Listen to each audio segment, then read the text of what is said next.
John Adams was born October 30, 1735 in Braintree, now Quincy, Massachusetts.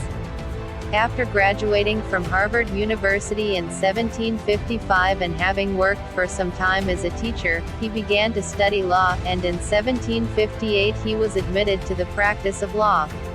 Over time, Adams became one of Boston's most famous lawyers. In 1770, after the so-called Boston Massacre, he risked his reputation to defend British soldiers accused of killing civilians and won.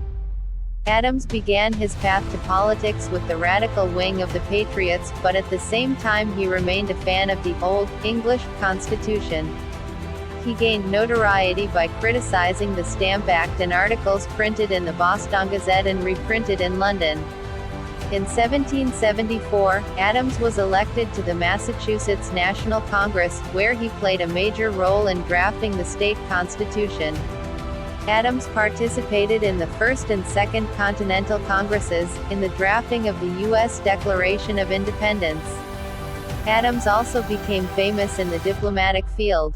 In 1777–1779 he was the U.S. ambassador to France, and in 1780 to Holland.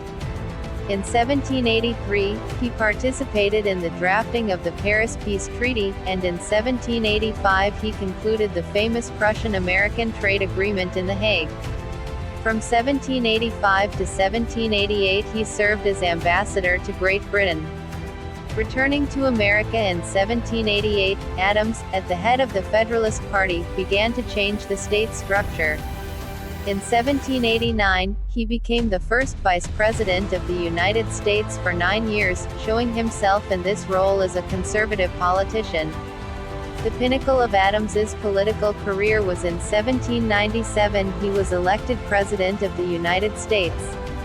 In 1801, after leaving the presidency, Adams retired, but continued to conduct a lively correspondence on political topics, including with his main opponent, Thomas Jefferson, who succeeded him in the presidency.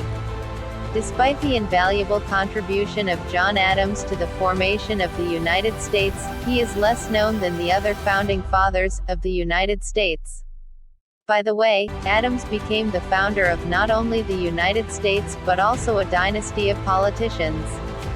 His eldest son, John Quincy Adams, became the 6th President of the United States in 1825.